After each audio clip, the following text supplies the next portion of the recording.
I came across a popular video with 370,000 views that I've never seen before that's got me really curious. So I'm going to watch it with you and I want to give you my reaction to it. So let's take a look at this very popular video, Why INFJ Men Have No Friends. Did you know that INFJ men are the rarest Myers-Briggs personality type in the world? In fact, it's thought that only 0.5 to 1% of the population is an INFJ man, or only 5 to 10 out of every 1,000 people. Although there are a lot of things that make this type unique, their uniqueness isn't always a good thing.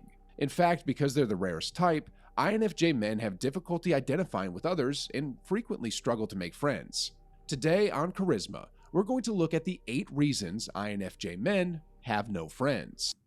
So obviously, this title is one thing that I'd have to disagree with, but it's clickbait. It's supposed to get you to click on it and get you interested. But obviously, INFJ men do have friends. I mean, I'm sure there's always some people that may have exceptions or may think about themselves differently, but many INFJ men have friends. More on that to come.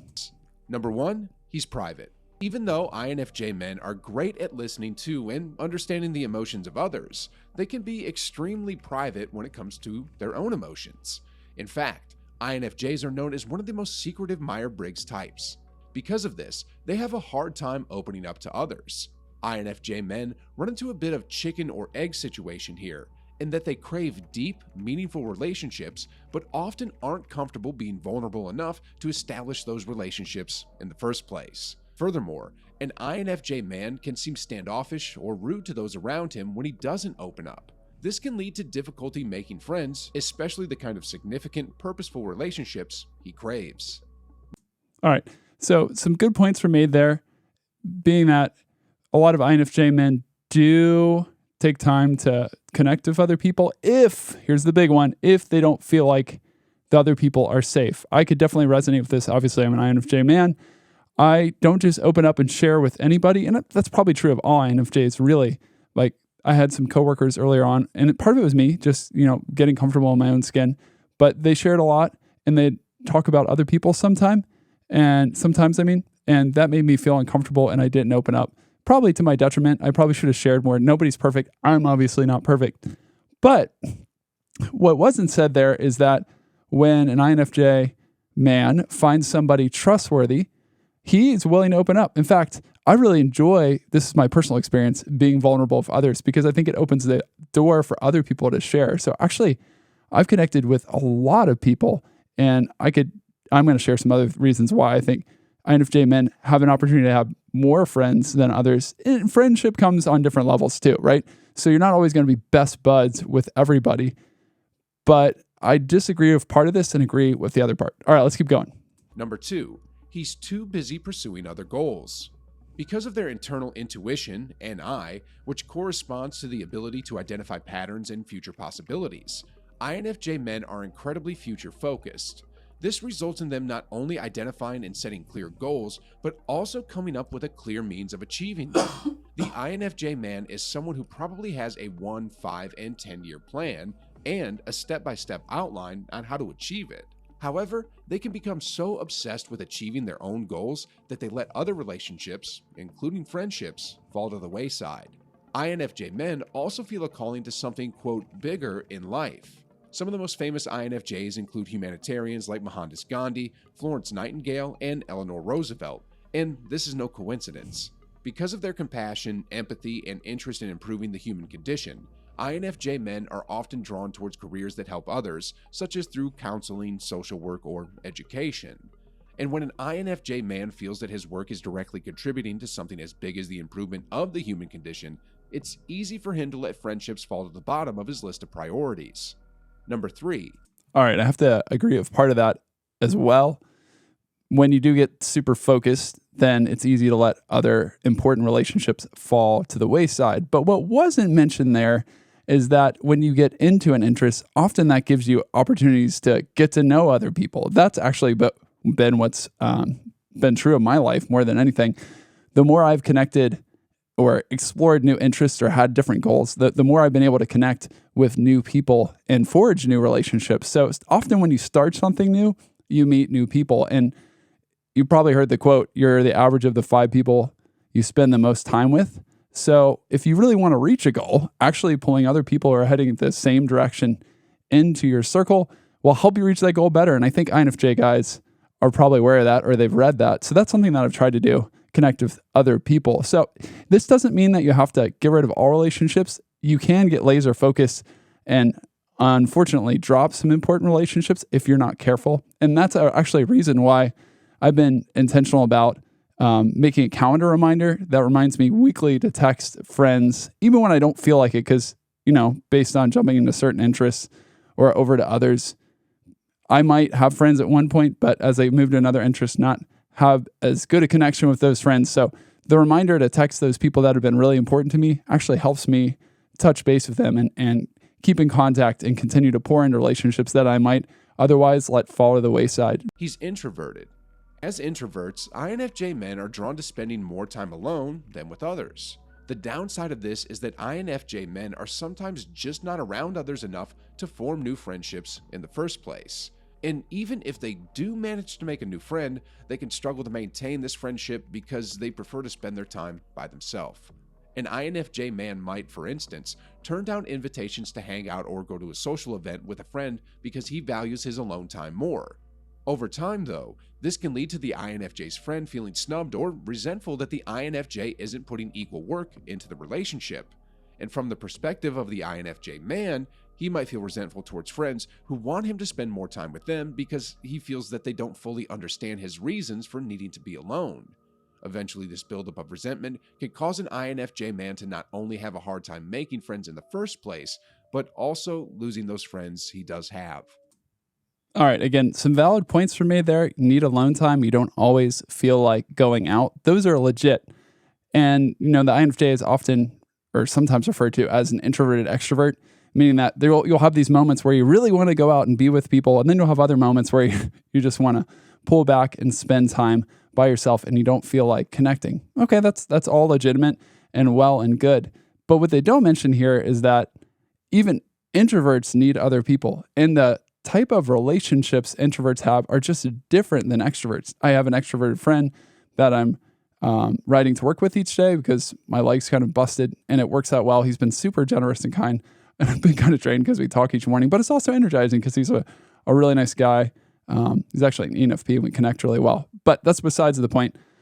What I'm trying to say is that it's been great connecting with him, and INFJs do need to connect, but often I end up connecting and other INFJs end up connecting with an introvert who shares interests, and that other introvert also needs downtime. So it works pretty well if you find somebody who also needs downtime and needs time alone. It is true that you need to continue to pour into the relationship, and that just comes down to being selfless. You can't always do what you want to do. I mean, that's something pretty basic we learn in life.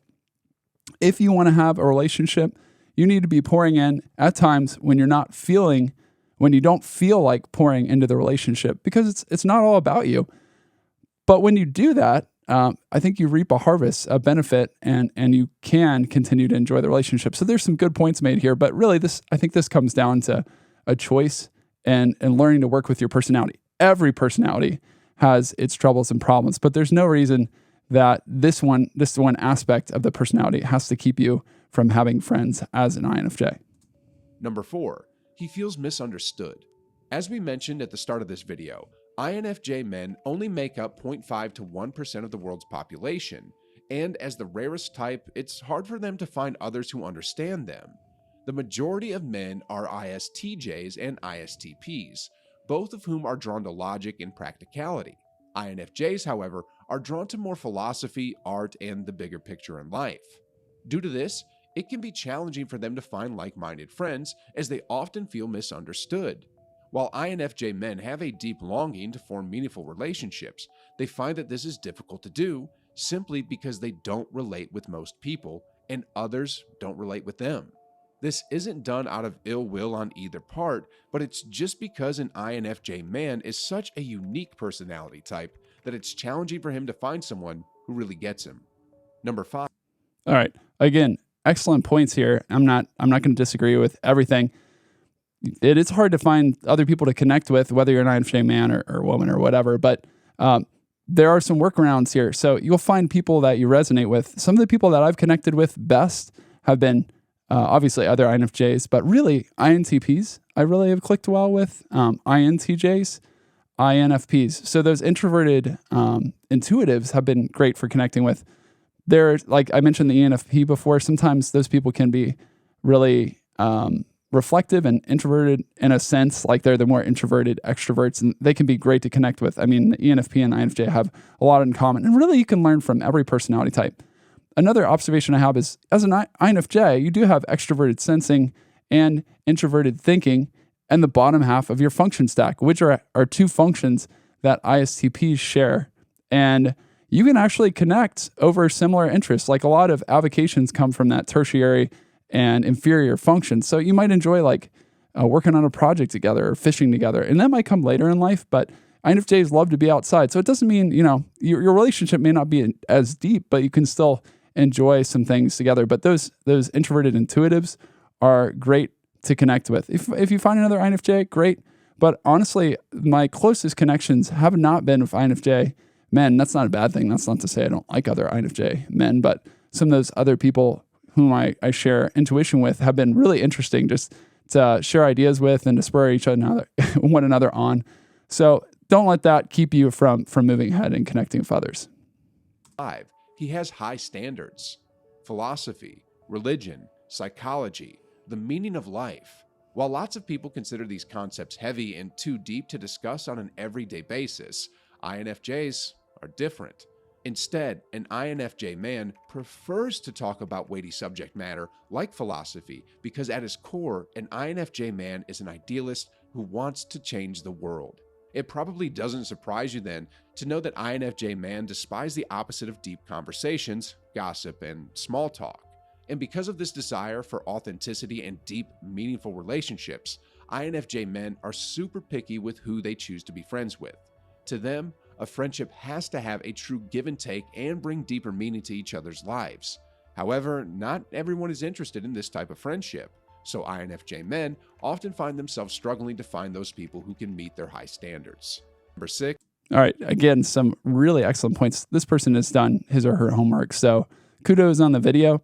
I just don't like the negative spin on it because I'll show you why at the very end. But anyway, I would agree with that as well. Very high standards, but that doesn't mean, again, that you can't connect with other people. Again, some of those introverted intuitives you can share standards with. You can talk about some of those meatier, deeper philosophical meaning of life sort of questions with, for sure, and you can learn a lot from. So it's not like there aren't many people out there who are willing to connect. And again, for me, with my my relationship with God, other people who share that same relationship with God, I find a serious connection right away and meaning and depth there as well with people of all personality types. Honestly, some of them don't go quite as deep as others, but that instantly brings some depth there. So there are other ways around it. There are some other workarounds. 6. He's intense. An INFJ man's desire to discuss deep topics doesn't only mean that he has high standards, it also means that he's very intense. One way in which this can harm an INFJ man's relationship with a friend is his intense interest in diving deep into the psychology of other people. If an INFJ man is talking to a new friend that's upset, for instance, he would want to get to the bottom of why they're upset. Is it due to a childhood trauma, a deeply held insecurity, or something else? While INFJ men value such conversations and see it as an important part of connecting with others, the intensity of this can in fact scare others off. The intensity of INFJ men can also lead them to perfectionism, which can intimidate or even annoy their friends. If an INFJ man decides to learn to cook, for example, he might spend hours on YouTube watching cooking videos and learning about different knife techniques.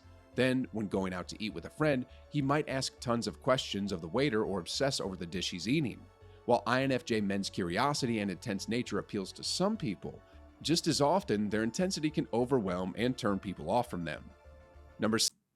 All right, so for sure, there's going to be a desire to understand why certain things are happening, but this can also play into another INFJ strength. So we're pretty good at understanding how people are feeling, and this is just a natural relationship thing that you can develop over time.